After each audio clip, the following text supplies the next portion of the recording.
From Wish TV and the All Indiana Podcast Network, this is the News 8 Daily 8 Podcast, a Wish TV News 8 update.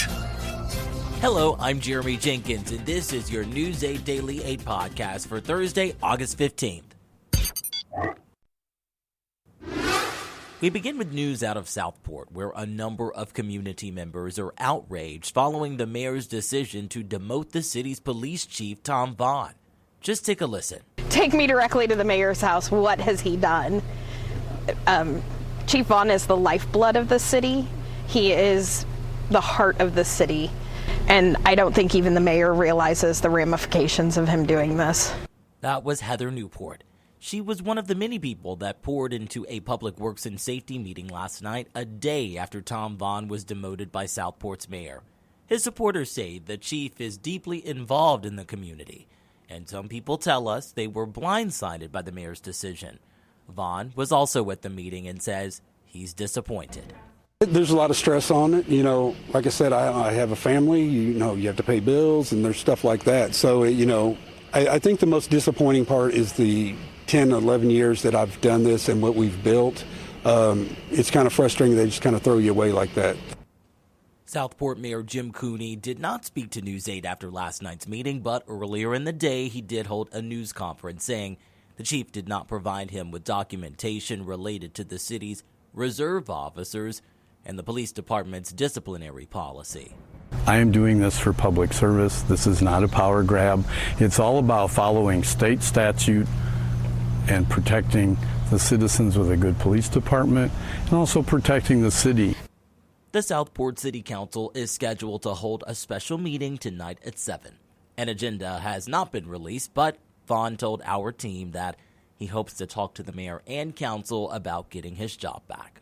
An update to a news story out of the west side of the city. The coroner's office has just released the name of a person killed in a late-night crash. They identified the victim as 54-year-old Trampus Lamar Ritchie. The crash happened just before 10 last night on West Washington Street, just north of the airport.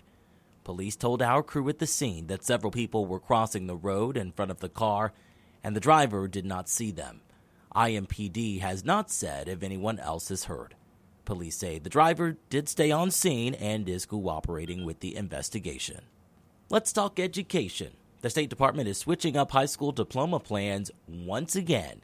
That change comes after pushback from teachers, parents, and even state leaders. The state released the revised proposal yesterday.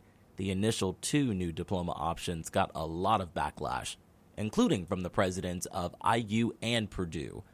Indiana's Secretary of Education says she believes this plan is much simpler. Maximize the flexibility for students so that they can personalize the journey while maintaining rigor. 2 diplomas, Indiana GPS and Indiana GPS Plus, are gone. One base diploma.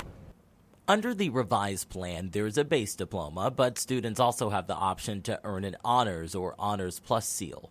The honors seal maintains rigor but removes the work requirements provision for students. Honors plus students would still have those work requirements. The department says there will be another public comment period on the updated diploma plan, but that comment period has not been set. When it comes to the weather, Storm Track 8 is tracking some chances for showers as well as some thunderstorms. Meteorologist Tara Hastings has your News 8 Daily 8 forecast. The heavier axis of rain that we were talking about yesterday has shifted farther southward here. So I think the heaviest amounts of rain are going to fall in southern Illinois later today and tomorrow, and also in southern sections of Indiana. We're going to see the chance for some showers and thunderstorms, but I don't think we're going to get significant amounts of rain here in Indianapolis. Along 65 north here from Rensselaer into parts of Lake and Porter counties, Jasper County, you're seeing just a few light showers out there right now, but notice that rain beginning to work in across parts of western Indiana, so it's crossing the state line. We are dry right now in Indianapolis, but that line of showers and thunderstorms continues to weaken and move farther eastward. So we'll look for the chance of some light to maybe moderate rain at times in the next several hours, stretching into the early evening commute. A live look here at the Indianapolis Motor Speedway Museum.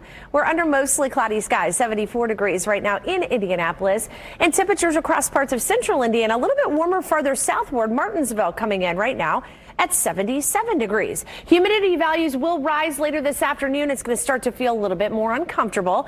High temperatures today climbing into the lower 80s with some of that shower and thunderstorm activity. Another round of rain moves in later tonight. We'll talk about that and show you what we can expect for the weekend in my full forecast. To get a peek at the full forecast, just head over to wishtv.com, or you can download the Wish TV Storm Track 8 app. And don't forget to check out our Storm Track 8 weather blogs. We're revving things up for our last story of the day. The IMS Museum is selling what it calls some of the world's most significant cars. Close to a dozen are up for auction, including one said to be worth up to $70 million.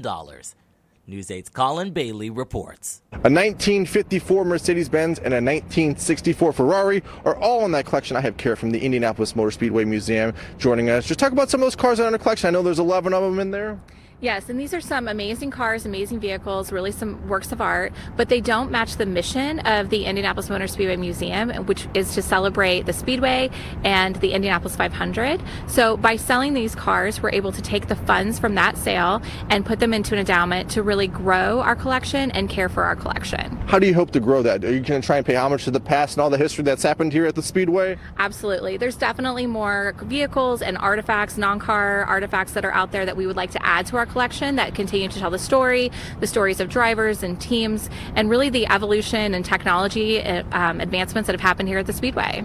People see one of those cars could go for upwards of $70 million. That directly $70 million isn't going to go right into the museum. Explain that, where that money is going to go and how it's going to help you all. Sure, absolutely. No, the money from this very specifically has to go to this endowment towards the collection. The capital campaign that we're currently under for the renovation of the museum, which will open in April, is completely separate. So the funds from this sale cannot go to this capital campaign. That's a totally separate thing, but we're really excited because this money will allow us to really focus on the collection and really a sustainable future for the museum. And those cars aren't here, are they? They're not, no. They're with the construction going on. They're not here. They've already left. We have a partner, RM Sotheby's, the auction house. They've already taken them and they're prepping them for the sale. Well, thanks for joining us. I appreciate some of those cars could be sold this year in 2024.